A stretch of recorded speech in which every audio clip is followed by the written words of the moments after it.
size of these bugs, right? I want you to picture a 6-foot bug zapper. Now, when a 3-inch grasshopper lands, guys, stop arguing. I can't tell my story.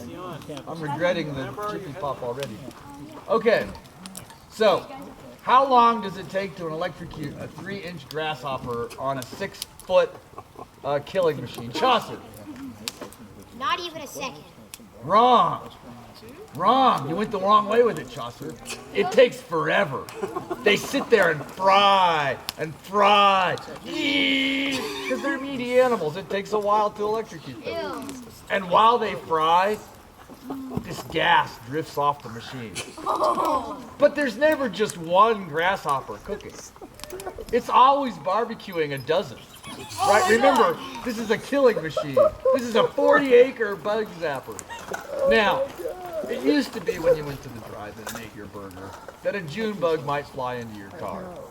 This is a problem for people that don't like bugs. No one wants to eat their dinner or drink their cherry limeade while there's a June bug flying in their car or in their drink. But the green gas that frying June bugs and huge grasshoppers makes is a stench so foul I can't describe it to you.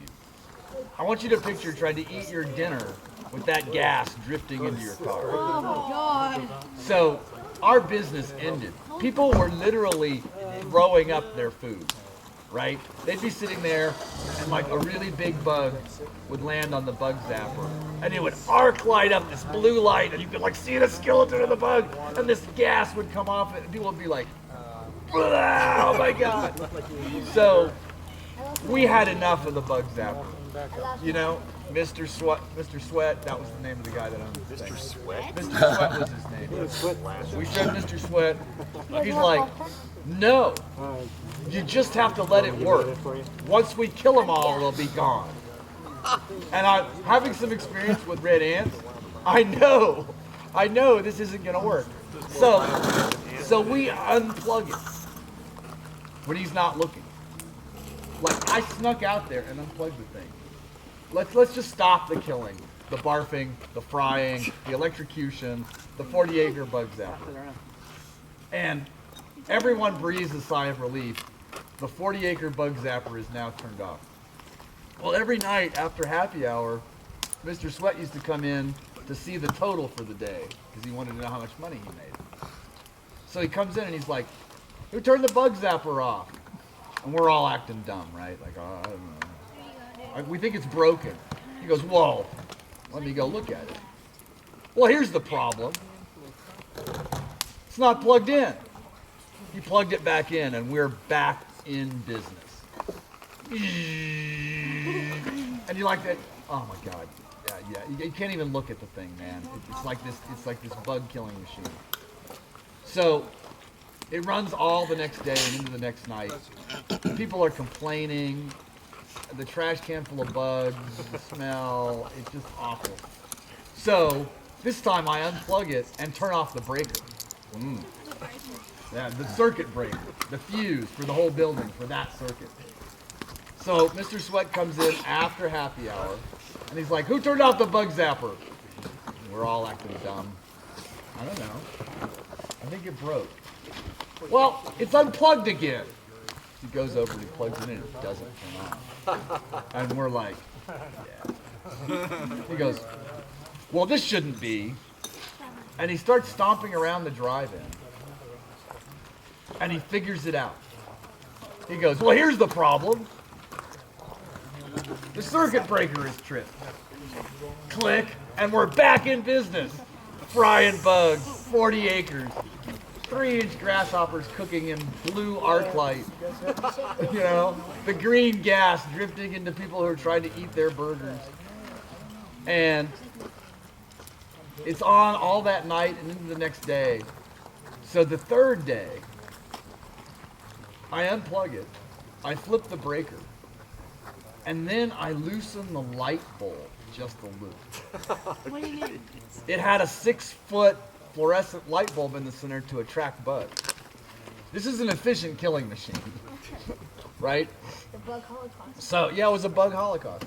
So it means it killed all the bugs. So I just put my finger in there and just pushed the fluorescent light bulb 1/8 of an inch off its pin, right? So even though the bug zapper would be zapping, it wouldn't attract any bugs because there would be no light. So I'm disarming it, right?